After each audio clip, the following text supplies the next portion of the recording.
अस्सलाम वालेकुम जी तो डियर स्टूडेंट्स, मेरा नाम है मोहम्मद अब्दुल्ला शाहिद और आज हम लोग सेकंड ईयर केमिस्ट्री का टॉपिक डिस्कस करने जा रहे हैं चैप्टर नंबर 7 में से, जो कि है आइसोमेरिज्म। ये आइसोमेरिज्म वाला टॉपिक हम लोगों ने थोड़ा सा इस चैप्टर के शुरू के अंदर डेफिनेशन की थी। उसके अलावा 10th क्लास की केमिस्ट्री के अंदर भी थोड़ी सी उसकी डेफिनेशन वगैरह की थी। अभी इसको हम लोग बड़ी डिटेल में डिस्कस करेंगे। तो ये लॉन्ग क्वेश्चन के अंदर भी आ जाता है और इसके अलावा शॉर्ट के पॉइंट ऑफ व्यू से भी काफी इंपॉर्टेंट है, तो इसको अच्छे अंदाज में देखते हैं हम लोगों ने। तो जो आइसोमेरिज्म है बेटा, इसको अगर हम लोग इसके नाम को ही देखें, 3 वर्ड्स के अंदर ये डिराइव होता है। एक जो है ना वो है पहला लफ्ज, पहला पोर्शन इसका, उसको हम लोग बोलते हैं आइसो। आइसो वर्ड जो है वो आइसोस से निकला है, जिसका मतलब क्या होता है सेम। सेम मींस एक जैसा। और मर दूसरा लफ्ज है, इसका मतलब होता है यूनिट, या जिसको हम लोग पार्ट का भी नाम देते हैं, इकाई या उसका हिस्सा। और थर्ड वन जो है ना वो है इज्म। इज्म जो है इसका मतलब होता है फिनोमेना। फिनोमेना मतलब हम लोग कहते हैं मजहर को। कोई भी जो साइंटिफिक प्रोसेस होता है ना, उस साइंटिफिक प्रोसेस को हम लोग फिनोमेना का नाम देते हैं। लेकिन बेटा साइंटिफिक प्रोसेस भी 2 तरीके के होते हैं। एक होते हैं नेचुरल, जो कि कुदरती तौर पर ही एग्जिस्ट करता है, जिसको कुदरत ही खुद करवाती है। और दूसरा हमारे पास होता है बेटा आर्टिफिशियल, मसनूई तौर पर, जो कि हम लोग खुद करते हैं। तो ये जो इज्म है हमारा बेटा फिनोमेना वाला, ये फिनोमेना वाला इज्म यानी कि जो साइंटिफिक प्रोसेस होता है ये बेटा यहाँ पे नेचुरल होता है, यानी कि कुदरती तौर पर ही वकूअ पजीर हो रहा होता है, कुदरती तौर पर ही टेक प्लेस कर रहा होता है। तो मतलब ये है कि आइसोमेरिज्म, आइसो मींस हो गया बेटा सेम, मर का मतलब हो गया यूनिट या पार्ट्स, टुकड़े। इज्म हम लोग कहते हैं फिनोमेना को, मजहर को, जो कि एक नेचुरल प्रोसेस होता है, कुदरती तौर पर होने वाला अमल होता है। और इस नेचुरल प्रोसेस के अंदर होगा क्या कि सेम यूनिट्स होंगे। फिर हम लोग अगर इसकी डेफिनेशन करेंगे तो वहां पर से क्लियर होता है। लेकिन आइसोमेरिज्म से पहले हम लोग डेफिनेशन करेंगे आइसोमर की। आइसो मींस वही बेटा सेम, मर का मतलब आ गया यूनिट या पार्ट्स। तो इसकी डेफिनेशन अगर हम लोग करें, 2 और मोर कंपाउंड्स, 2 या 2 से ज्यादा कंपाउंड्स हैविंग सेम, जिनके एक जैसे होंगे, क्या चीज होगी? Molecular formula. मॉलिक्यूलर फार्मूला बेटा क्या होता है? एक वो फार्मूला जो कि रिप्रेजेंट करता है, बयान करता है actual number of elements present in any compound. किसी भी कंपाउंड में मौजूद एक्चुअल नंबर ऑफ एलिमेंट्स होंगे, उनके बारे में जो डिटेल्ड हमें इंफॉर्मेशन देता है वो बेटा मॉलिक्यूलर फार्मूला होता है। तो इनके अंदर सेम मॉलिक्यूलर फार्मूला होगा बट डिफरेंट, मुख्तलिफ होगी। क्या चीज मुख्तलिफ होगी? Structural formula. स्ट्रक्चर मतलब क्या होता है? उसका ढांचा, उसकी बनावट, उसकी अरेंजमेंट वो डिफरेंट होगी। एंड प्रॉपर्टीज, और उसकी खुसूसियात जो है ना वो डिफरेंट होगी। इनको हम लोग आइसोमर का नाम देते हैं। आइसोमर्स यानी कि वो कंपाउंड होते हैं जिनके मॉलिक्यूलर फार्मूला सेम होंगे, लेकिन उनके जो आगे आ जाएंगे स्ट्रक्चर्स वो डिफरेंट हो जाएंगे, जिसकी बुनियाद के ऊपर उसकी प्रॉपर्टीज, चाहे वो केमिकल वाली हो चाहे वो फिजिकल वाली हो, वो बेटा डिफरेंट हो जाती हैं। इनको हम लोग एक दूसरे के आइसोमर का नाम देते हैं, एक दूसरे के आइसोमर। इसकी हम लोग ना एग्जांपल करेंगे तो वहां पर बेटा डिटेल में इसकी डिस्कशन करेंगे। तो इसके एग्जांपल अगर मैं ना एक जनरल लाइफ से देखता हूं, हम लोगों को पता है कि इंसान के अंदर 206 हड्डियां हैं। हमारा ये बाजू है, अगर हम लोग इसको कोनी वाले जॉइंट से सेपरेट करें, अलग कर लें, जोड़ से, हड्डी को तोड़े नहीं, इसी जोड़ को यहां से उतारें, कोनी को उतारने के बाद हम लोग ना घुटने के साथ लगा दें इस जगह पर, तो नंबर ऑफ बोन्स तो सेम ही रहेगी, हड्डियां तो सेम ही है, 206 ही है। लेकिन जब इसको यहां से उतार के स्ट्रक्चर में तब्दीली कर दी, इसका ढांचा सारा का सारा तब्दील हो जाए, वर्किंग कैपेसिटी तब्दील हो जाएगी, खुसूसियात उसकी तब्दील हो जाएगी। मींस क्या है कि अगर हम लोग स्ट्रक्चर तब्दील करेंगे ना तो बेटा उस स्ट्रक्चर के तब्दील होने की बुनियाद के ऊपर उसकी सारी की सारी खुसूसियात भी तब्दील हो जाएगी। ठीक है, इसके एग्जांपल आप लोगों को अगर याद हो, हम लोगों ने 10th क्लास की केमिस्ट्री में और फर्स्ट ईयर की बायोलॉजी में भी आप लोगों ने की हुई थी, ग्लूकोज और फ्रुक्टोज। ग्लूकोज का फार्मूला होता है C6H12O6, फ्रुक्टोज का फार्मूला होता है बेटा C6H12O6। लेकिन वहां पर वेरिएशन कहां पर आती है? वेरिएशन आती है कि उनके फंक्शनल ग्रुप तब्दील हो जाते हैं। ग्लूकोज में होता है एल्डो या एल्डिहाइड वाला फंक्शनल ग्रुप, फ्रुक्टोज में होता है कीटोन वाला। तो मतलब क्या है, होता तो C डबल बॉन्ड O, अगर C double bond O terminal किनारे वाली पोजीशन पर चला जाए तो वो बेटा बन जाता है ग्लूकोज। अगर वही C double bond O other than terminal centre में किसी जगह पर आ जाए तो वो बेटा बन जाता है फ्रुक्टोज। तो मतलब क्या है, वेरिएशन आ गई, सिर्फ वेरिएशन क्या है कि एक C डबल बॉन्ड O की पोजीशन तब्दील हो गई, जिसकी बुनियाद के ऊपर उसकी सारी की सारी खसूसियात, वर्किंग कैपेसिटी तब्दील हो जाती है। उनको ग्लूकोज और फ्रुक्टोज एक दूसरे के आइसोमर है, आइसोमर एक दूसरे के लिहाज से आइसोमर है। जब वेरिएशन आ रही है उनके स्ट्रक्चर के अंदर और प्रॉपर्टीज में, इस वजह से वो एक दूसरे के आइसोमर कहते हैं। और फिर इसके बाद क्या आगे बेटा, इस और इनको हम लोग तो आइसोमर बोलते हैं। एंड दिस फिनोमेना, और ये मजहर, ये प्रोसेस जिसमें वो एक दूसरे में इंटरचेंज होते हैं, जिसमें वो एक दूसरे में कन्वर्ट होते हैं, उस फिनोमेने को, उस मजहर को हम लोग बेटा आइसोमेरिज्म का नाम देते हैं। अगर आप लोगों को याद हो, आप लोगों ने 9th की बायोलॉजी में और उसके अलावा फर्स्ट ईयर की बायोलॉजी में भी डिस्कस किया था, जब हम लोग ग्लाइकोलाइसिस कर रहे होते हैं बायोलॉजी में, तो वहां पर ग्लाइकोलाइसिस के अंदर आप लोगों ने ये डिस्कशन भी की थी कि ये एक दूसरे में इंटर कन्वर्ट हो जाते हैं, ग्लूकोज फ्रुक्टोज में और फ्रुक्टोज ग्लूकोज में। अब वो ग्लूकोज का फ्रुक्टोज में और फ्रुक्टोज का ग्लूकोज में कन्वर्ट होना नेचुरल प्रोसेस है, नेचुरल फिनोमेना। उस नेचुरल फिनोमेना को बेटा हम लोग आइसोमेरिज्म का नाम देंगे, ठीक है। इसके अंदर प्रॉपर्टीज के डिफरेंट होने की रीजन मैंने एग्जांपल के अंदर भी इंक्लूड कर दी। बाजू को उतार के घुटने के साथ लगा दिया तो प्रॉपर्टीज भी तब्दील हो गई।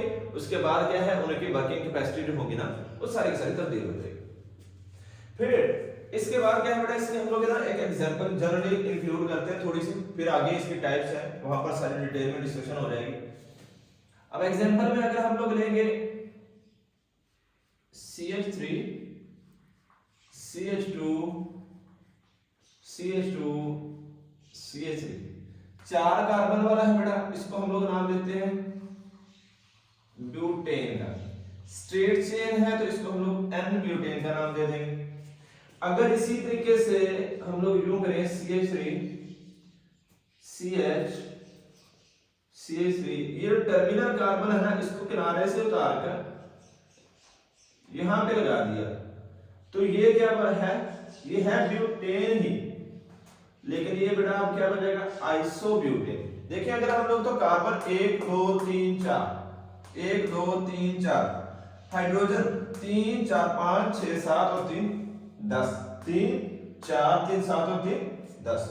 नंबर ऑफ कार्बन्स और नंबर ऑफ हाइड्रोजन्स एक जैसे, मींस क्या है, मॉलिक्यूलर फार्मूला इनका सेम है, लेकिन क्या हुआ, वेरिएशन आ गई, तब्दीली आ गई। वो तब्दीली क्यों आई है कि जो इनके अंदर अरेंजमेंट है वो डिफरेंट हो गई।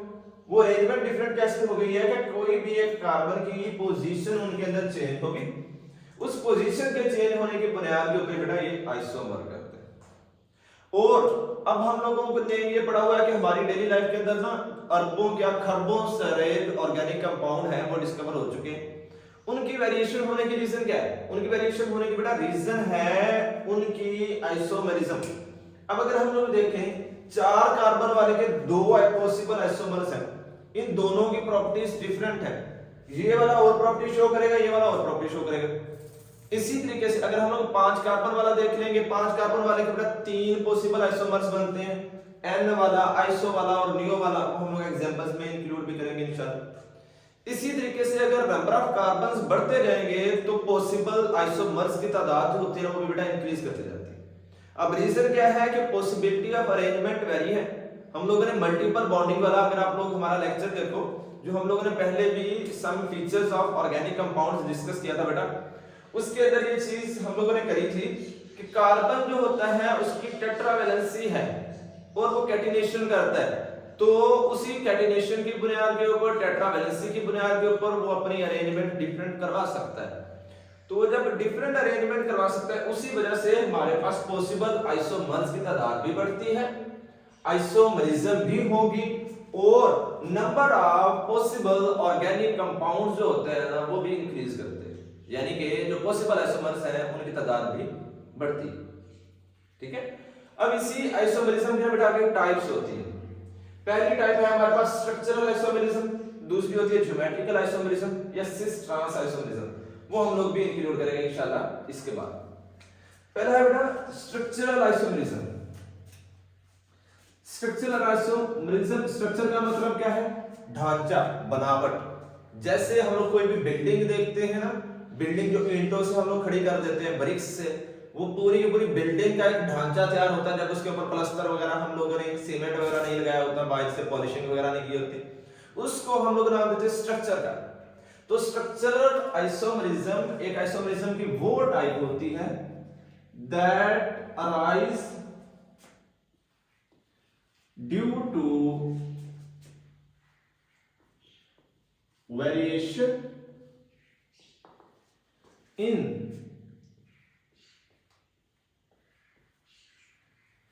arrangement of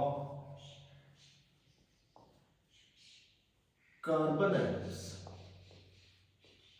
यानी कि बेटा ये आइसोमेरिज्म की वो टाइप होगी जिसके अंदर मॉलिक्यूलर फार्मूला तो सेम होगा, वो तो हम लोगों ने शुरू में पढ़ लिया, लेकिन इनमें वेरिएशन आएगी। वेरिएशन कहां पे? वेरिएशन मतलब तब्दीली आएगी। वो तब्दीली कब आएगी या किस चीज में आएगी? वो आएगी अरेंजमेंट, तरतीब जो होगी ना इनमें कार्बन एटम्स की, उन कार्बन एटम्स में तरतीब की तब्दीली आएगी।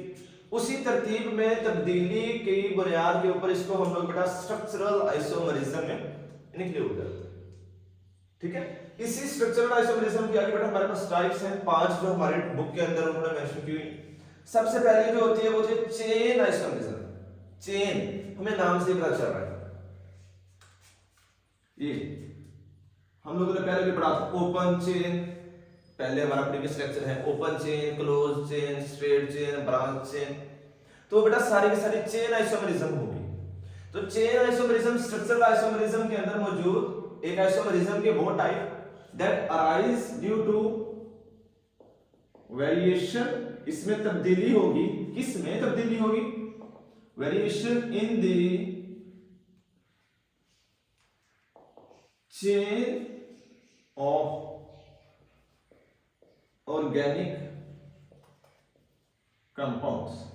अब ऑर्गेनिक कंपाउंड्स जो होंगे ना उनकी चेन के अंदर वेरिएशन होगी। चेन मतलब क्या होती है? जो पेरेंट चेन है ना उसमें तब्दीली होगी।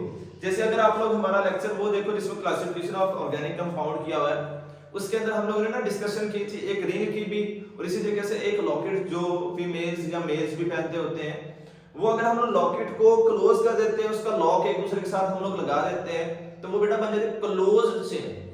लेकिन अगर हम लोग उसी को खोल दें तो वो क्या आ गई? ओपन चेन आ गई। अब यहाँ पर क्या है? चेन में वेरिएशन तो वही होगी ना। अगर हम लोगों ने उसको कर दिया बंद कर दिया तो वो बन गई क्लोज चेन, खोल दिया तो वो बन गई ओपन चेन। यानी कि 6 कार्बन है, उन 6 कार्बन को जोड़ देंगे हम लोग तो वो साइक्लिक फॉर्म, एक अलग आइसोमर, खोल देंगे तो वो एक अलग आइसोमर होगा। इसी को हम लोग चेन आइसोमरिज्म के अंदर इंक्लूड करते हैं।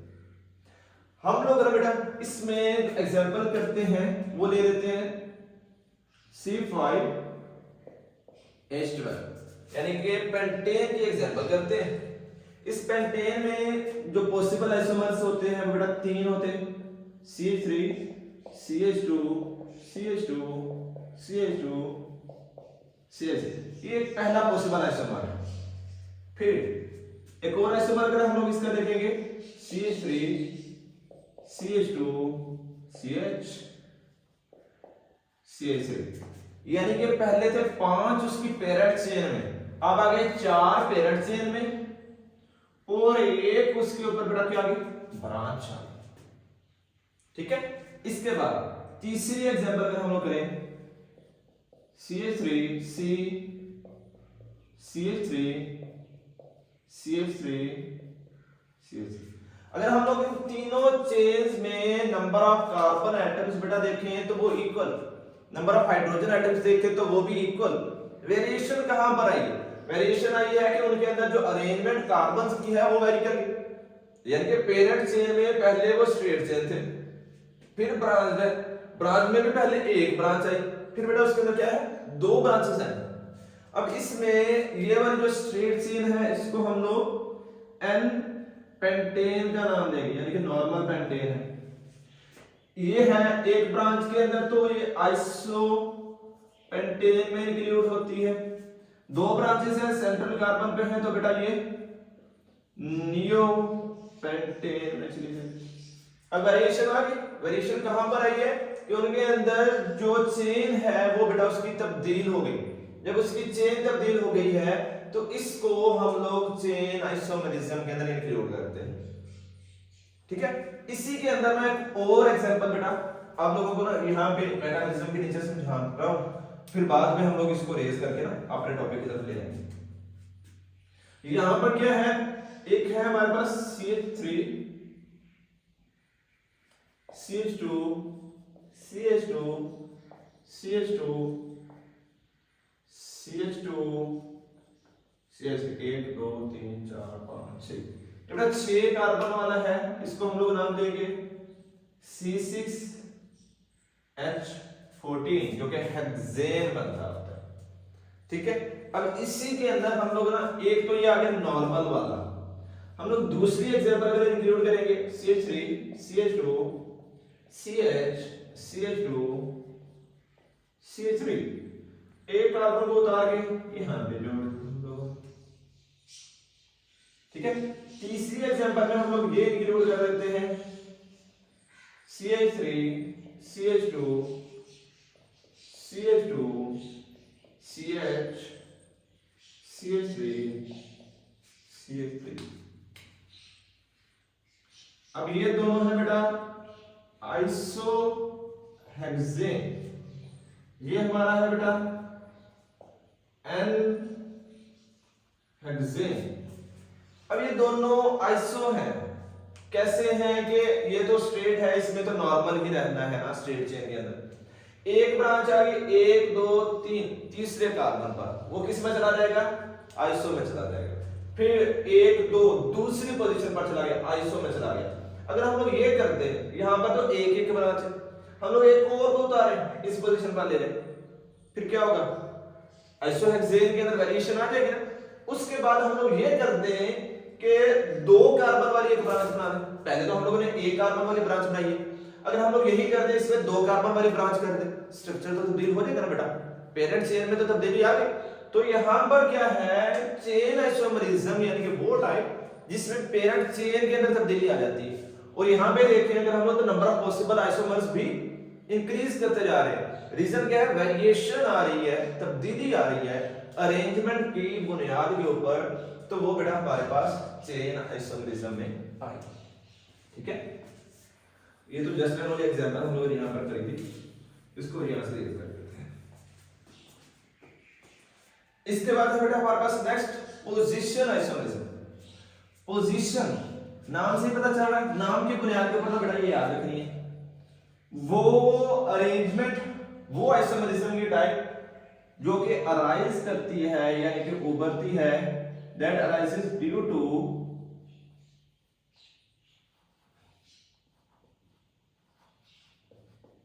Variation in position of functional, यानी कि आइसोमेरिज्म की वो टाइप जो कि इस वजह से बनती है कि जिसके अंदर वेरिएशन आएगी। वेरिएशन मींस बेटा तब्दीली आती है, किस में तब्दीली आती है, पोजीशन, जगह जो होती है ना वो तब्दील हो जाती है, वो हमारे पास आ जाती है पोजीशन आइसोमेरिज्म के अंदर। ठीक है, अब इसकी हम लोग एग्जांपल जो है वो बेटा कर लेते हैं। एग्जांपल के अंदर CH3 CH2 CH2 यहां पर हम लोग लगा देते हैं क्लोरीन Cl, ये क्या बन जाता है 1 2 3 कार्बन वाले को हम लोग नाम देते हैं प्रोपेन का, तो ये प्रोपेन क्लोराइड भी बन जाएगा, या इसको हम लोग क्लोरोप्रोपेन का भी नाम देते हैं। ठीक है, क्लोरोप्रोपेन या प्रोपेन क्लोराइड। फिर ये तो था टर्मिनल पहली पोजीशन के ऊपर, अगर इसी को हम लोग चेन करें तो वो चेन में कहां पे आ जाएगा, CH3 CH CH3, तो ये इस पोजीशन पे क्लोरीन आ जाए। है तो ये भी क्लोरोप्रोपेनिक, लेकिन क्या है पहले वो फर्स्ट पोजीशन पे था, अब सेकंड पे आ गया। तो पोजीशन में तब्दीली बेटा किसकी वजह बनती है? पोजीशनल आइसोमरिज्म की। इसी की एग्जांपल मैं यहां पे समझाता हूं, फिर बेटा अरेंज कर देंगे उसको भी हम लोग। अल्कोहल के अंदर ले जाते हैं CH3 CH2 CH2 CH2 OH, terminal position के ऊपर है। फिर बेटा हम लोग यहाँ पे ये कर लेते हैं CH3 CH2 CH2, सॉरी यहाँ पे हम कर लेते OH, यहाँ पे कर लेते। अब यहाँ पे क्या हो गया, पहले वो पहली पोजीशन पे था, अब वो दूसरी पे आ गया, तो ये वेरिएशन आ गई, यानी पोजीशन जगह तब्दील हो गई। पहले यहाँ पे था, यहाँ पे चला गया, फिर वहां पे आगे चला गया। तो ये जो तब्दीली होती है ना, ये उसकी पोजीशनल आइसोमेरिज्म में पड़ेगी। इसी तरीके से हम लोग इसी के अंदर एक और एग्जांपल भी इंक्लूड कर सकते हैं बेटा। अगर हम लोग अल्कीन में चले जाएं, अल्कीन की कैटेगरी, फॉर एग्जांपल हम लोग ये कर लें, यहाँ पे डबल बॉन्ड है, इस जगह पे डबल बॉन्ड है। अब हम लोग ये कर देंगे इस डबल बॉन्ड को यहाँ पे दें, तो डबल बॉन्ड फंक्शनल ग्रुप की पोजीशन में तब्दीली आ गई। इसी फंक्शनल ग्रुप में तब्दीली, जगह में तब्दीली को हम लोग पोजीशन आइसोमेरिज्म का नाम देते हैं। यानी कि पोजीशन आइसोमेरिज्म वो आइसोमेरिज्म होगी जो कि बनती है इस वजह से कि पोजीशन जो होगी फंक्शनल ग्रुप की बेटा वो तब्दील हो जाती है। तो जब वो तब्दील हो जाएगी उस बुनियाद के ऊपर उसको हम लोग मेटामेरिज्म सॉरी पोजीशन आइसोमेरिज्म के अंदर इंक्लूड करते हैं। मेटामेरिज्म के अंदर जस्ट हम लोगों ने एग्जांपल लिख दिया। इसके बाद नेक्स्ट है बेटा हमारी फंक्शनल ग्रुप। फंक्शनल ग्रुप हम लोगों ने बड़ी डिटेल में टॉपिक डिस्कस किया हुआ है। फंक्शनल ग्रुप में हम लोगों ने क्या डिस्कस किया था कि अगर ऑक्सीजन एक जगह पर है, उसको वहां से उठाया किसी और पोजीशन पर लगा दिया, किसी और एटम के साथ लगा दिया, फंक्शनल ग्रुप तब्दील। नाइट्रोजन के साथ 3 हाइड्रोजन है, अमोनिया है, 2 हाइड्रोजन हो जाएंगे तो अमाइन बन जाएगा, साथ में अल्काइल जुड़ जाए। अगर carbon double bond nitrogen 1 hydrogen हो वो इमाइन बन जाएगा। हमारा प्रीवियस लेक्चर है वो आप लोग देख सकते हो, उसमें बड़ी डिटेल में डिस्कस किया था। तो फंक्शनल ग्रुप आइसोमेरिज्म वो होगी जो कि इस वजह से बनती है due to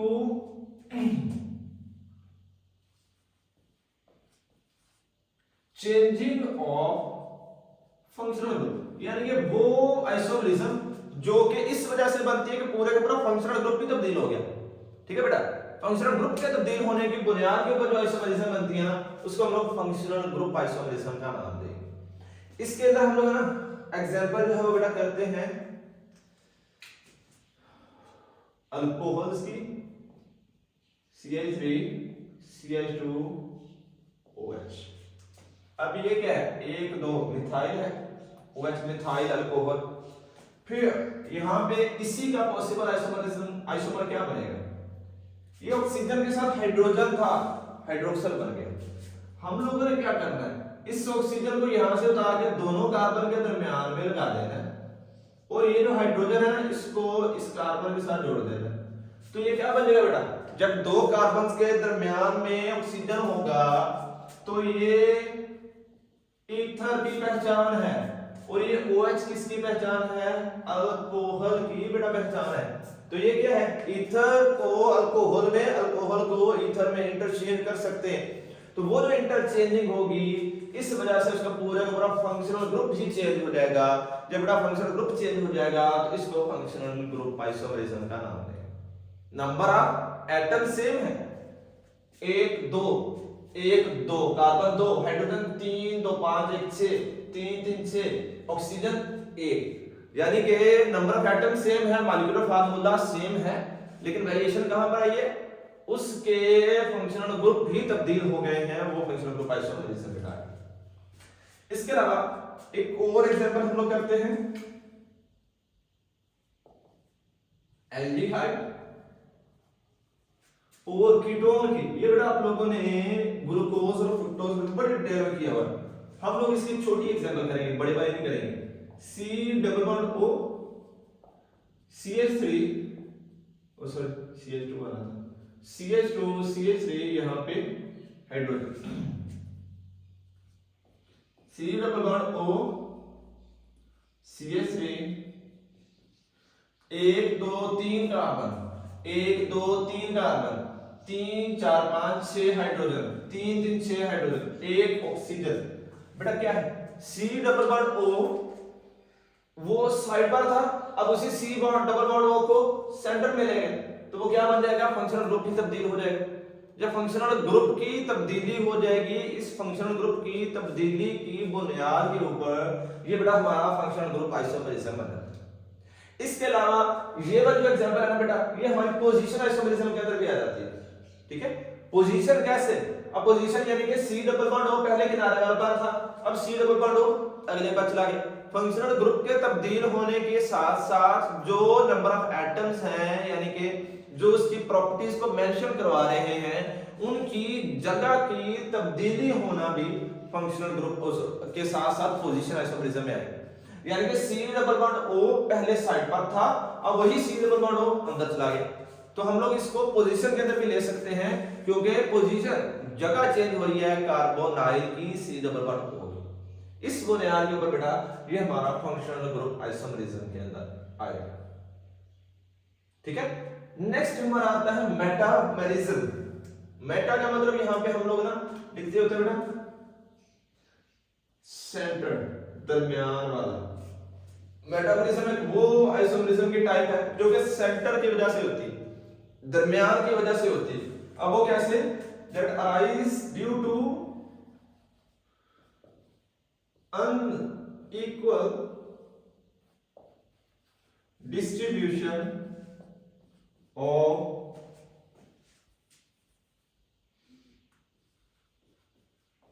carbon atoms on either side of, यानी कि आइसोमरिज्म की वो टाइप जो कि बनती है, किस वजह से बेटा बनती है, अनइक्वल, गैर मसावियाना। क्या होता है गैर मसावियाना, तकसीम हो जाती है कार्बन एटम्स की जो कि फंक्शनल ग्रुप है उसके दोनों साइडों के ऊपर, वो बेटा मेटामेरिज्म है। इसमें हम लोग एग्जांपल ना ईथर्स वाले भी ले सकते हैं, CH3 CH2 oxygen CH2 CH3। इसी का पॉसिबल आइसोमर क्या होगा, CH3 oxygen CH2 CH2 CH3। अब देखें हम लोग 1 2 3 ऑक्सीजन 1 1 2 ऑक्सीजन 1 2, यानी कि नंबर ऑफ कार्बन एटम्स दोनों साइडों पर क्या है, डिफरेंट है। यहां पर एक जैसे हैं, एक जैसे थे लेकिन क्या हो गए, वेरिएबल हो गए। जब वो वेरिएबल होके एक दूसरे के पॉसिबल आइसोमर बन गए, इस टाइप के आइसोमरिज्म को मेटामेरिज्म के अंदर लिया जाता है।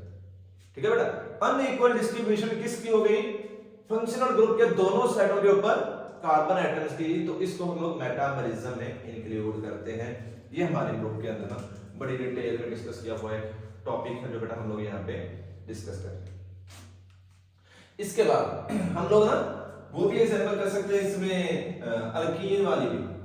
उसमें हम लोग ये कर लेते हैं CH3 single bond CH double bond CH CH3। अब ये डबल बॉन्ड पहले सेंटर में था दोनों साइडों से, अब ये हो जाए CH3 सॉरी CH2 कर लें हम लोग, double bond CH single bond CH2 CH3, 1 2 3 4 2 3 2 5 और 3 8, 3 4 5 3 8। हाइड्रोजन और कार्बन से एक जैसे, लेकिन क्या है कि दोनों साइडों के ऊपर जो वहां पे वेरिएशन है, जो तब्दीली है, वो किसकी आई है, नंबर ऑफ कार्बन एटम्स की आई है। इसको हम लोग मेटामेरिज्म के अंदर इंक्लूड करें। और एग्जांपल बेटा इसके कर सकते हैं, जितनी मर्जी हम लोग कर लें। ये जो ऊपर की हुई हम लोग ये भी कर सकते हैं, उसमें भी आ जाएगी CH3 CH2 C double bond O CH2 CH3। Carbonyl centre में CH3 double bond O CH2 CH2 CH3। अब वही कार्बोनाइल जो कि सेंटर में था, अब वो कार्बोनाइल साइड बच रहे, तो वो एक हमारे पास आइसोमेरिज्म की बेटा टाइप जो कि अनइक्वल डिस्ट्रीब्यूशन की वजह से बनती है, गैर मसावियाना तकसीम हो जाएगी, किसकी होगी, कार्बन एटम्स की फंक्शनल ग्रुप के दोनों साइडों के ऊपर। तो बेटा इस टाइप के आइसोमेरिज्म को हम लोग मेटामेरिज्म का नाम देंगे। मेटा मींस होता है सेंटर, सेंटर के अंदर वेरिएशन आती है, सेंटर में तब्दीली आती है। फिर बेटा नेक्स्ट हमारे पास है टाटोमेरिज्म। टाटो, टाटो का जो मतलब होता है डायनामिक, यहां पे दूसरे कलर के साथ, डायनामिक का मतलब बेटा मुतहर्रक, हरकत करने वाला, चलता फिरता, जो एक जगह पर नहीं टिकता, कभी किसी जगह पर कभी किसी जगह पर। तो ये टाटोमेरिज्म एक वो आइसोमेरिज्म की टाइप होती है that arise due to shifting of proton from one position to other position within same molecule. एक ही मॉलिक्यूल के अंदर एक जगह से दूसरी जगह पर प्रोटॉन की शिफ्टिंग हो जाना, वो बेटा टाटोमेरिज्म है। एक ही मॉलिक्यूल के अंदर एक जगह से दूसरी जगह पर शिफ्टिंग हो जाना, वो बेटा टाटोमेरिज्म है। इसके एग्जांपल अगर हम लोग इंक्लूड करें तो वो है amino acid, carbon, NH2 hydrogen के ऊपर बेटा लोन पेयर है, COOH है, हाइड्रोजन है, अल्काइल। अब COOH कार्बोक्सिलिक एसिड, एसिड है, एसिड H पॉजिटिव दे सकता है। तो जब बेटा यही एसिड H पॉजिटिव देगा तो वो H पॉजिटिव यहां से निकलेगा, और ये जो लोन पेयर है ये इसको पावर अट्रैक्शन देगा, ये एज ए डोनर एक्ट करेगा। तो जब डोनर के तौर पर एक्ट करेगा तो ये आपस में बॉन्ड कर लेंगे, जिसकी बुनियाद के ऊपर कार्बन NH3 इस पे पॉजिटिव चार्ज लगा देगा, हाइड्रोजन अल्काइल C+O नेगेटिव। ठीक है। अब ये जो हमारे पास होती है ना बेटा, ये एक दूसरे के अंदर कन्वर्ट होते रहते हैं, यानी कि कभी हाइड्रोजन कार्बोक्सिलिक एसिड से अमाइनो के साथ, कभी इसी अमाइनो से कार्बोक्सिलिक एसिड के साथ वापस चला जाता है। तो ये जो एक दूसरे के अंदर इंटर कन्वर्जन होती है, इस टाइप की आइसोमेरिज्म को बेटा हम लोग टाटोमेरिज्म के अंदर इंक्लूड करते हैं। इसी बुनियाद के ऊपर इसका हम लोगों ने नाम जो है ना वो डायनामिक भी रखा हुआ है, यानी कि मुतहर्रक, चलता फिरता, रुकता नहीं है ये एक जगह पर। इसी बुनियाद के ऊपर इसको हम लोग टाटोमेरिज्म जो होगी वो डायनामिक के अंदर इंक्लूड करेंगे। इसके अलावा इसके एग्जांपल्स के अंदर हम लोग और भी बहुत ज्यादा कर सकते हैं, जैसे इसमें एल्डिहाइड और कीटोन्स भी आ सकते हैं। हम लोग अगर एग्जांपल करें CH3 डबल बॉन्ड O है, और इसके साथ में हम लोग कर लेते हैं बेटा यहां पे CH3। अब इसके अंदर क्या हो जाएगा कि वो जो CH3 होगा उसकी हमारे पास यहां पे 2 है CH3, तो ये जो एक हाइड्रोजन है वो हाइड्रोजन यहां से निकले जाके ऑक्सीजन के ऊपर जुड़ जाए।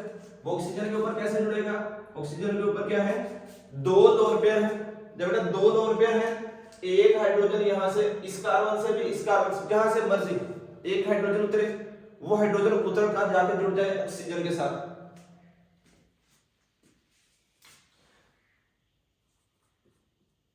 CH3 C single bond, hydrogen इसके साथ जुड़ गया OH।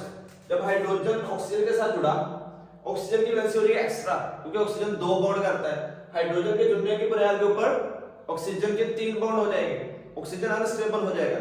इसीलिए ऑक्सीजन जो होगा वो अपने साथ से ये कार्बन वाला बॉन्ड तोड़ेगा, और कार्बन वाला बॉन्ड तोड़ने के बाद अपने साथ हाइड्रोजन जुड़वा लेगा। जब कार्बन वाला बॉन्ड तोड़ लिया, इस कार्बन की एक वैलेंसी खाली हो गई, फिर जिस कार्बन के ऊपर से हाइड्रोजन उतरा था उस कार्बन की एक वैलेंसी खाली हो गई, तो फिर ये जो दोनों कार्बन है इन दोनों की एक एक वैलेंसी खाली है, उस खाली वैलेंसी होने के बुनियाद के ऊपर बेटा क्या है, ये आपस में डबल बॉन्ड कर रहे हैं। ठीक है, जब डबल बॉन्ड कर लिया तो ये भी क्या है, स्टेबल हो गए। लेकिन प्रोटॉन की एक ही मॉलिक्यूल के अंदर एक जगह से दूसरी जगह पर शिफ्टिंग जो होती है, पहले यहां पर था अब यहां पर आ गया। अब इनकी बेटा एक दूसरे के अंदर इंटर कन्वर्जन होती ही रहती है, यानी कि ये इसमें और ये इसमें एक दूसरे में कन्वर्ट होते ही रहते हैं। इसी बुनियाद के ऊपर इस टाइप के आइसोमेरिज्म को टाटोमेरिज्म का नाम देते हैं। और अगर हम लोग देखें यहां पर बेटा क्या है, पहले कार्बन आया था फंक्शनल ग्रुप, अब कौन सा फंक्शनल ग्रुप बन गया है, हाइड्रोक्सिल वाला, और साथ में अल्कीन है, पहले अल्केन के अंदर था। तो अब हम लोग क्या करेंगे, इसी एग्जांपल को फंक्शनल ग्रुप आइसोमेरिज्म के अंदर भी इंक्लूड कर देते हैं कि फंक्शनल ग्रुप में तब्दीली आ गई। तो बेटा फंक्शनल ग्रुप में तब्दीली आने की बुनियाद के ऊपर ये फंक्शनल ग्रुप आइसोमेरिज्म है, और हाइड्रोजन की एक ही मॉलिक्यूल के अंदर एक जगह से दूसरी जगह पर शिफ्टिंग होने की बुनियाद के ऊपर टाटोमेरिज्म के अंदर एग्जांपल आएगा। ठीक है बेटा, ये तो सारा था हमारा स्ट्रक्चरल आइसोमेरिज्म। अगर इसके अंदर कोई क्वेश्चन वो आप लोग पूछ सकते हो, इसके बाद इसको रेज करके हम लोग ना ज्योमेट्रिक आइसोमेरिज्म जो लास्ट है उसके अंदर चलेंगे। इससे पहले अगर आप लोगों ने स्क्रीनशॉट लेना तो ले सकते हो।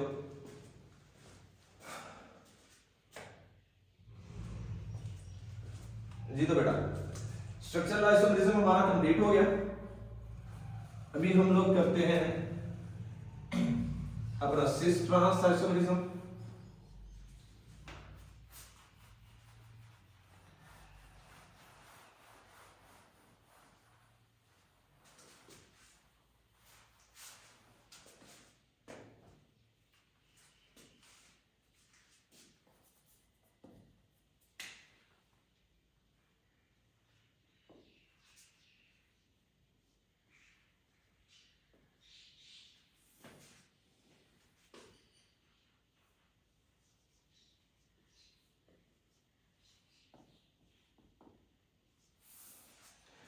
सिस ट्रांस या जियोमेट्रिक।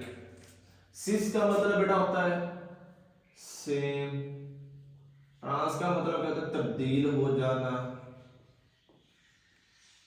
जियो का मतलब बेटा होता है जमीन, जमीन के ऊपर किसी भी चीज की पोजीशन हम लोग कहते हैं जगह।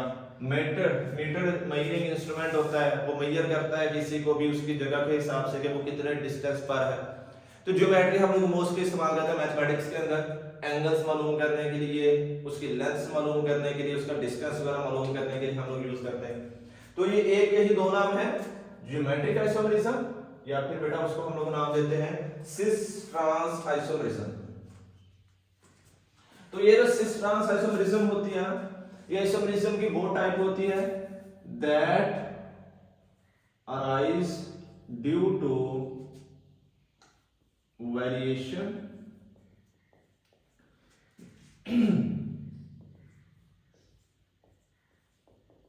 in position of similar groups on either side of functional. यानी कि आइसोमेरिज्म की एक वो टाइप जिसमें वेरिएशन होगी, किसमें वेरिएशन होगी, इन position of similar groups. Position जगह तब्दील होगी, किसकी तब्दील होगी बेटा, सिमिलर ग्रुप्स, एक जैसे ग्रुप होंगे। कहां पर होंगे, इधर किसी भी साइड, किसकी side, functional group, functional group की साइडों के ऊपर जो सिमिलर ग्रुप्स हैं उनकी जगह में तब्दीली होगी, तो वो बेटा सिस ट्रांस आइसोमेरिज्म में। अब इसके अंदर ना कुछ कंडीशंस हैं जो कि हमारी डेफिनेशन के अंदर से ही क्लियर हो रही होती हैं कि सिस ट्रांस आइसोमेरिज्म के लिए कौन सी चीज होना जरूरी है, कंडीशंस। अब कंडीशन अगर हम लोग डेफिनेशन देखें तो वो यहां से क्लियर है।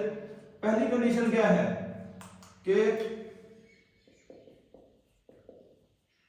सिमिलर ग्रुप्स, ठीक है, सिमिलर ग्रुप्स हो वो हो। फिर उसके बाद क्या है, ये जो सिमिलर ग्रुप्स हैं वो जो अटैच्ड हैं वो होंगे, एक ही फंक्शनल ग्रुप होगा उसके साथ दोनों अटैच्ड होंगे। फिर ये जो फंक्शनल ग्रुप के अंदर होता है, देयर मस्ट बी पॉसिबल, मुमकिन हो, क्या मुमकिन हो, रोटेशन, वहां पर रोटेशन जो है ना वो बेटा मुमकिन हो। जब रोटेशन होगी वो घूम सकेंगे, फिर ही तो बेटा तब्दीली होगी, फिर ही तो जगह तब्दील होगी। अगर वो घूम ही नहीं सकेंगे तो वो अपनी जगह कैसे तब्दील करेंगे? ठीक है, तो ये इसके लिए बेहद जरूरी होता है कि वो अपनी जगह में तब्दीली करने के लिए रोटेशन कर सकते हैं। तो बेटा सिस ट्रांस आइसोमेरिज्म के अंदर ना एक चीज हम लोगों ने जहन में रखनी है कि वो ये है कि उनका मॉलिक्यूलर फार्मूला सेम होगा, स्ट्रक्चरल फार्मूला भी सेम होगा। अगर हम लोग देखेंगे तो हमें जाहिरी तौर पर स्ट्रक्चरल फार्मूला भी सेम दिखाई देगा, लेकिन अगर हम लोग उनका स्पेक्ट्रोमेट्रिक एनालिसिस करेंगे, गहराई में जाके एक्सरे एनालिसिस करेंगे, फिर हमें उनके अंदर वेरिएशन दिखाई देगी। कहां पर वेरिएशन? देखिए बेटा, हम लोग जब उसको स्पेस के अंदर देखेंगे ना, वेरिएशन उस टाइम दिखाई देगी जब हम लोग उसका डीप एनालिसिस, एक्सरे एनालिसिस करेंगे, अदरवाइज हमें वेरिएशन स्ट्रक्चर में नहीं दिखाई देती। ठीक है, अब हम लोगों ने सिस और ट्रांस वाली एग्जांपल जो है ना इसको ही लेके चलना है, सॉरी इनके दरमियान में डिफरेंस जो है वो भी देखना है। एक होता है सिस आइसोमर, एक होता है बेटा ट्रांस आइसोमर। सिस आइसोमर जो होगा वो होगा जिसके अंदर जो ये similar groups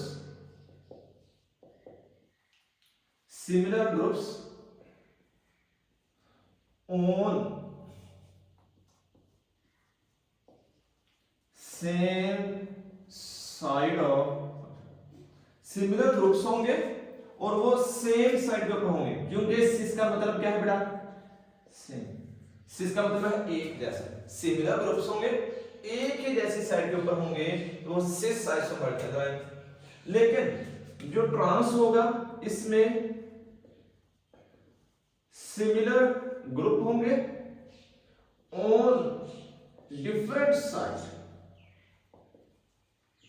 of functional group के डिफरेंट साइड्स के ऊपर होंगे। इसको हम लोग क्या नाम देते हैं? ट्रांस तब्दील शुदा का नाम देते हैं। ठीक है बेटा, इसको ना हम लोग एग्जांपल के साथ क्लियर आउट करते हैं। Carbon, double bond carbon, CH3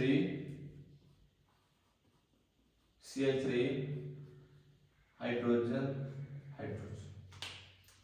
अब हम लोग देखें CH3 अल्काइल है, दोनों सेम साइड के ऊपर है। जब सेम साइड के ऊपर है, सेम ग्रुप्स है, cis isomer. Trans carbon, double bond carbon, CH3 hydrogen, CH3 hydrogen, same groups है, फंक्शनल ग्रुप की डिफरेंट साइड्स के ऊपर है। इस बुनियाद के ऊपर बेटा वो क्या बनेंगे? ट्रांस। अगर वो सेम साइड के ऊपर है तो बेटा सिस है, डिफरेंट साइड्स के ऊपर है तो ट्रांस है। ठीक है, अब हम लोग ना इसके अंदर थोड़ी सी अगर तब्दीली करके एक और एग्जांपल भी इधर कर लें, इसको भी रेज कर लेते हैं।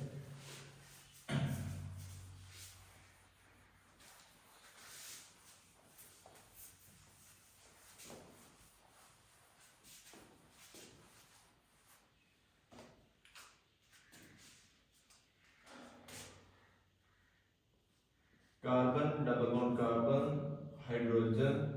चलो अब हम लोग पोजीशन यहां पे लगाते हैं। CH3 C2H5 hydrogen, double bond oxygen CH3 C2H5 hydrogen hydrogen. अभी हम लोग देखें डेफिनेशन क्या थी? सिमिलर ग्रुप्स हो, एक जैसे ग्रुप्स हो। ये दोनों सिमिलर ग्रुप्स हैं बेटा। जी, तो ये सिमिलर ग्रुप्स हैं। वो कैसे? अल्काइल है, ये भी अल्काइल है, ये भी अल्काइल। तो जब अल्काइल है तो ग्रुप सेम है। शर्त ये नहीं है कि एक जितने एक जैसे ही हो, ग्रुप सेम हो एलिमेंट्स एक जैसे की शर्त नहीं है, यानी कि ये नहीं है कि यहां पर एक कार्बन वाला है तो यहां पर भी एक कार्बन वाला हो। इसके अलावा एक और एग्जांपल में इधर इंक्लूड करूं, C डबल बॉन्ड C, यहां पर आ जाए फ्लोरीन, हाइड्रोजन हाइड्रोजन, इधर आ जाए बेटा क्लोरीन। इसी तरीके C double bond C, fluorine hydrogen chlorine hydrogen. अभी बेटा क्या है, यहां पर हम लोग देखें फ्लोरीन क्लोरीन, क्या सेम ग्रुप है? सेम है। वो कैसे? ये भी हैलाइड है, ये भी हैलाइड है, दोनों हैलाइड है, हैलोजन ग्रुप से बिलोंग करते हैं, ऑलमोस्ट सिमिलर प्रॉपर्टीज हैं। इसी बुनियाद के ऊपर ये क्या होंगे बेटा? सिमिलर ग्रुप्स होंगे। तो हमारे लिए ग्रुप्स का सिमिलर होना जरूरी है। ग्रुप्स मतलब एक ऐसा मजमुआ जिनके अंदर खुसूसियात एक जैसी हो। ये अल्काइल थे, सेम होमोलोगस सीरीज से बिलोंग करते थे, इस बुनियाद के ऊपर सिमिलर ग्रुप्स हैं। जब सिमिलर ग्रुप्स हैं तो वो अगर एक जैसी साइड के ऊपर होंगे तो सिस आइसोमर, अगर वो डिफरेंट साइड के ऊपर होंगे तो ट्रांस आइसोमर। सेम साइड के ऊपर सिस, डिफरेंट साइड्स के ऊपर ट्रांस। ठीक है बेटा, तो ये जो चीज है ना वो हमारे पास इसके अंदर आएगी कि सिस के अंदर एक जैसी साइड के ऊपर होंगे, सिमिलर ग्रुप्स होंगे। अब ग्रुप्स के लिए एलिमेंट्स या एटम्स एक जैसे होना जरूरी नहीं, उसके लिए जरूरी ये है कि वो ग्रुप एक से बिलोंग करें, फंक्शनल ग्रुप के दोनों साइडों के ऊपर वो जुड़ सकते हैं। ठीक है बेटा, तो इसके बाद ये तो था हमारा सिस ट्रांस या geometric isomerism.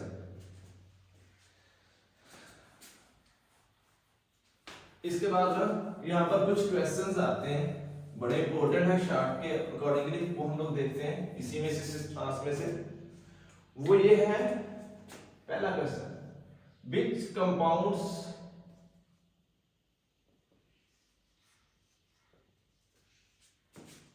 Show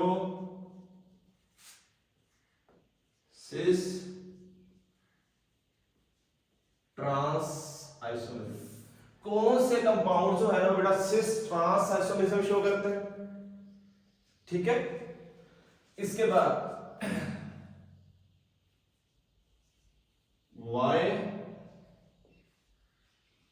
alkenes show restricted rotation. Alkene जो है वो रेस्ट्रिक्टेड रोटेशन को शो करते हैं। तीसरा ये होता है वाई अल्केन्स एंड अल्काइंस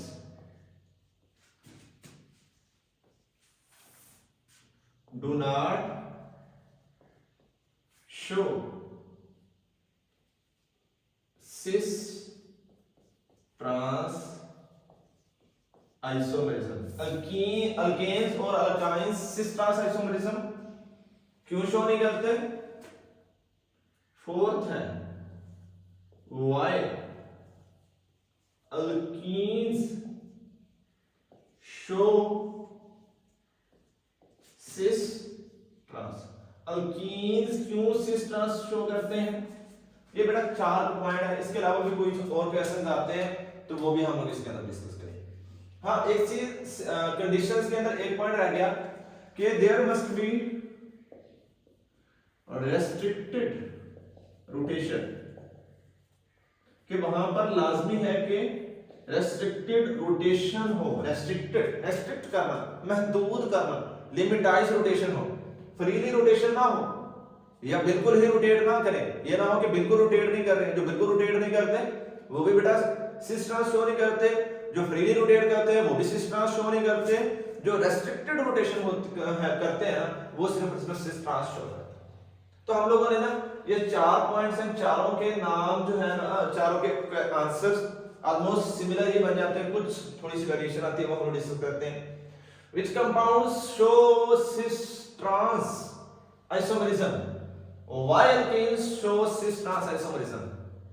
तो इसका आंसर ये वाला आएगा कि इसके अंदर क्या होगा, वो compound cis trans isomerism show करते हैं जिनमें रेस्ट्रिक्टेड रोटेशन हो, क्योंकि ये लाजमी है cis trans के लिए कि रेस्ट्रिक्टेड रोटेशन हो Which compound show cis trans isomerism? जिनमें those compounds which can show restricted rotation that can show cis trans isomerism, जो कि restricted rotation show कर सकते हैं वो cis trans isomerism करेंगे. Why alkene show cis trans? Alkene cis trans isomerism क्यों show करते हैं? Because there is restricted rotation in alkenes. Alkenes में restricted rotation होती है, इस वजह से वो cis trans isomerism शो करते हैं. ठीक है. अब why alkenes show restricted rotation? Alkenes restricted rotation क्यों शो करते हैं वो भी पॉइंट है. इसके अलावा एक क्वेश्चन मैंने वो लिखा नहीं है, वो इतना इंपॉर्टेंट नहीं है कि why alkenes show free rotation, why alkenes do not show rotation. alkenes free rotation क्यों करते हैं, alkenes rotation क्यों नहीं करते. ठीक है, तो लिख ही देते हैं. चलो, why alkenes show free rotation. alkenes free rotation क्यों शो करते हैं? why alkenes show no rotation. alkenes होते हैं वो कोई रोटेशन शो क्यों नहीं करते. ठीक है, ये भी हम लोग करेंगे. why alkenes and alkynes do not show cis trans isomerism? क्योंकि alkenes फ्री रोटेशन करते हैं इसलिए, और alkynes रोटेशन नहीं करते इसलिए ये दोनों ही बेटा हमारे पास क्या होता है, cis trans isomerism नहीं करते. क्योंकि cis trans के लिए क्या जरूरी है, रेस्ट्रिक्टेड जरूरी है. वो रेस्ट्रिक्टेड कौन शो करता है, सिर्फ और सिर्फ alkene शो करते हैं. अब इनके रीजंस करते हैं हम लोग यहाँ पे डिस्कस. अगर बेटा हम लोग देखेंगे in case of alkane, carbon single bond carbon, इनके साइड के ऊपर हम लोग अल्काइल वगैरह कुछ भी जोड़ सकते हैं. तो बेटा दरमियान में है सेंटर बॉन्ड, सेंटर में है एक बॉन्ड, ये एक चीज है, फ्रीली रोटेट कर सकता है आजादाना, जहां पर दिल करे जैसे दिल करे घूम देगा. जैसे हमारे घर में पेडिस्ट्रल फैन होता है, ये छत वाला पंखा है, थोड़ी सी हवा चली वो खुद ब खुद घूमना शुरू कर देता है. रीजन क्या है, एक पॉइंट के साथ अटैच है, इस एक पॉइंट के साथ अटैच होने की बुनियाद के ऊपर वो आजादाना फ्रीली रोटेट कर सकता होता है, चाहे वो क्लॉकवाइज करे चाहे वो एंटी क्लॉकवाइज करे, तो वो फ्रीली रोटेट करता रहता है. इसी बुनियाद के ऊपर अल्केन्स जो होते हैं ना वो हमारे फ्री रोटेशन शो करते हैं, क्योंकि उनमें सिंगल बॉन्ड होता है, कोई रेस्ट्रिक्शन नहीं है, वो फ्रीली एक साइड से दूसरी साइड पर मूव करते हैं, इसीलिए वो ये शो करे. फिर अल्कीन की बात करें, कार्बन डबल बॉन्ड कार्बन,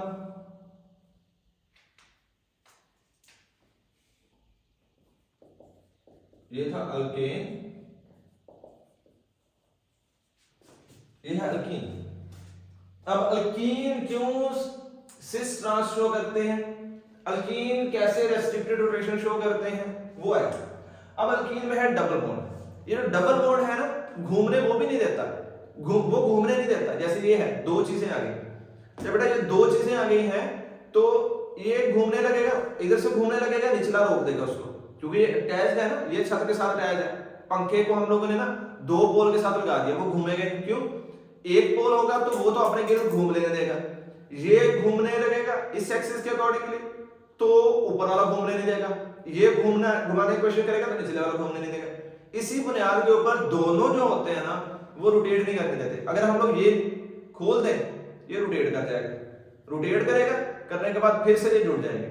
जैसे हम लोगों ने फर्स्ट ईयर में डिस्कस किया था, हाइब्रिडाइजेशन में भी डिस्कस किया है कि दरमियान वाला बॉन्ड हमेशा सिग्मा बॉन्ड है, और हम लोगों ने ये भी डिस्कस किया था वहां पे इसी सेकंड ईयर में भी और फर्स्ट ईयर में भी कि जो पाई बॉन्ड होते हैं वो ऊपर वाली साइड से भी जुड़ सकते हैं, निचली साइड से भी जुड़ सकते हैं. ठीक है, क्योंकि वो 90 के एंगल पर मौजूद होते हैं हमारे जो बाकी एक्सिस होंगे उनके साथ.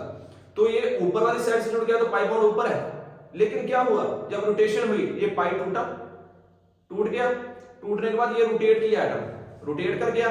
अब रोटेशन चलो ऐसे करते हैं, रोटेट कर गया, रोटेट करने के बाद जो निचली साइड पर मौजूद था उसके साथ बॉन्ड कर दिया. ठीक है, ये मैं करता हूं. पहले ब्लू वाला था, ब्लू वाला है हमारा सिग्मा बॉन्ड, ये ब्लैक वाला ये कौन सा है, ये हमारा है पाई बॉन्ड. पाई बॉन्ड टूटा, जब पाई बॉन्ड टूटेगा फिर जाके वो रोटेट करेंगे. पाई बॉन्ड टूटा, ये टूटने के बाद घुमा निचली साइड पर आ गया, जब निचली साइड पर आ गया तो पॉसिबिलिटी ये भी थी कि इलेक्ट्रॉन यहां पे मौजूद हो y का, तो ये इधर से आगे जुड़ गए. सही है, अब यहाँ पर जो एग्जांपल थी हमारी वो ऐसे ही है कि वो पहले ऊपर था, अब ये घूमा, घूम के इसको नीचे ले आया, यूं था ना ये वाला, ये इसको नीचे ले आया, जब इसको नीचे ले आया या इसको नीचे ले आया तो फिर ये जुड़ गए, जुड़ने की वजह से रुक गए, रेस्ट्रिक्शन हो गई। लेकिन अगर वो फ्रीली रोटेट कर रहे होंगे, पहले यहाँ पे था, वो यहाँ पे चला गया, फिर यहाँ पे, वो घूमता ही रहेगा, घूमता रहने के बुनियाद के ऊपर कोई मखसूस उसकी जगह नहीं बनती, जिस वजह से हमें सिस ट्रांस वाली पोजीशन शो ही नहीं होगी। लेकिन अगर हम लोग इसमें देखेंगे डबल बॉन्ड वाले में रेस्ट्रिक्शन होगी, वो रेस्ट्रिक्शन ऐसी होगी, पाई बॉन्ड टूटा, रोटेट कर गया, रोटेट करने के बाद जब अपोजिट साइड पर गए फिर अट्रैक्शन हुई, फिर वो जुड़ गए, जब वो जुड़ गए तो बेटा फिर रेस्ट्रिक्टेड रोटेशन के बुनियाद के ऊपर उसमें सिस ट्रांस वाला फिनोमेना आ गया। लेकिन अगर वहीं पर हम लोग बात करते हैं अल्काइन की,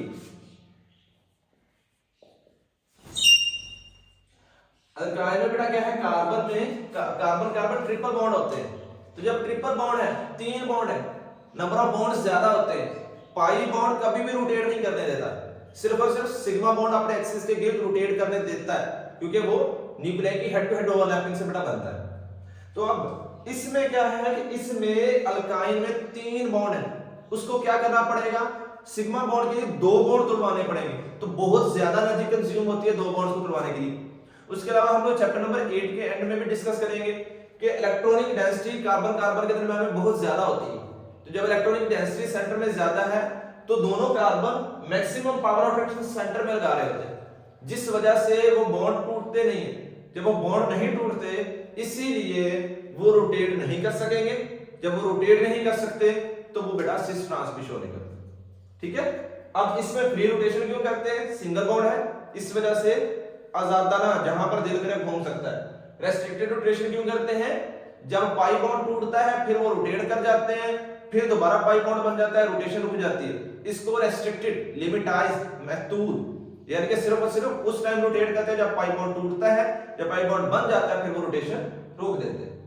अल्काइन रोटेशन क्यों नहीं करते, ट्रिपल बॉन्ड है और वो triple bond stronger power attraction दे रहा होता है, उसको तोड़ना डिफिकल्ट होता है, बहुत ज्यादा एनर्जी चाहिए होती है, इस वजह से वो रोटेशन नहीं करता, और अल्केन और अल्काइन सिस ट्रांस नहीं करते, अल्कीन सिस ट्रांस करते।